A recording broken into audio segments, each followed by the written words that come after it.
Most people see the problem of love primarily as that of being loved, rather than that of loving, of one's capacity to love. That's how Erich Fromm begins The Art of Loving, his 1956 classic, where he explains why so many of our romantic struggles come from a deep misunderstanding of what love really is. Fromm says one of our most damaging misconceptions is that love depends entirely on the qualities of the person we're trying to love.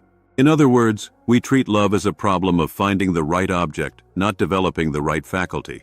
People think loving is easy, and that the hard part is finding someone worthy of that love. Culture pushes this idea constantly. Movies, music, and novels tell us that the one is out there, some perfect partner who will complete us. Prince Charming, Mr. Darcy. The quirky, mysterious soulmate who understands you instantly. Just a few more swipes on the dating app, and maybe you'll find them. But this fantasy of love gets even more complicated in today's consumer society. Fromm writes, "Our whole culture is based on the appetite for buying, on the idea of a mutually favorable exchange. We don't just look for love, we browse it. We scroll through profiles like products, compare deals, weigh options. Two people fall in love when they feel they've found the best object available on the market, based on their own exchange value. And to raise that value, we try to become more desirable. We build perfect bodies. We wear stylish clothes. We chase popular opinions. We brand ourselves as high-value people in hopes of attracting another high-value person. And when we do, when we think we've found a match, we fall in love. It feels real. The world changes. The stars align. Falling in love is intense. It feels natural, automatic. And because it comes so easily, we assume we've mastered love. But here's what Fromm says. There is hardly any activity, any enterprise which is started with such tremendous hopes and expectations, and yet, which fails so regularly as love. When the intensity fades, many assume love has ended. Or worse, they realize they never truly loved the person, only the ideal they projected onto them. Back they go into the marketplace, searching again for that spark. This time they believe it will last forever. Fromm's message is simple and profound. Love isn't something that happens to us. It's something we learn to do. It's not a rare, once-in-a-lifetime deal. It's a skill, an art. Just like pottery or music, love takes practice. At first, the clay collapses. The notes come out wrong. But with patience and discipline, you improve. The same goes for love.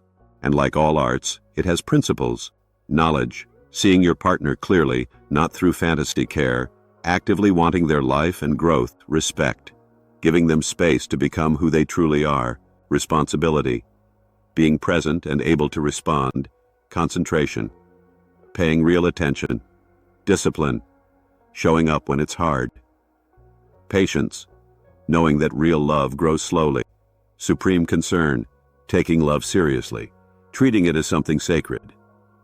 These are the foundations of real love. Not abs, not aesthetics, not clever conversation. But cultivating these traits requires courage. Because the deepest fear isn't that we're unlovable. It's that we might have to give love without any guarantee it will be returned. To love, Fromm says, is to commit yourself without a safety net. To give completely, in the hope that your love awakens love in the other. Love is an act of faith, he writes. And whoever is of little faith is also of little love. In a world obsessed with outcomes and exchange, that kind of love is terrifying. But it's the only love that endures. Because love isn't something we fall into if we're lucky. It's a way of being. A daily act of concern, presence, and renewal. The real challenge isn't finding the perfect person. It's learning to be the kind of person who can love, again and again, with depth, patience, and honesty. And yes, the world makes this hard. We're surrounded by competition, comparison, distraction. We're trained to treat ourselves and each other like commodities, status symbols, lifestyle upgrades, emotional transactions. But Fromm urges us to resist that. Because love, he says, is the only sane and satisfactory answer to the problem of human existence. It's our escape from loneliness, our bridge to meaning, our answer to shame, fear, and despair. So no, love is not just a feeling. It's not magic. It's not luck. Love is a decision. It is a judgment. It is a promise. If this made you rethink what love really is, if it challenged something deep inside you, then don't let it end here.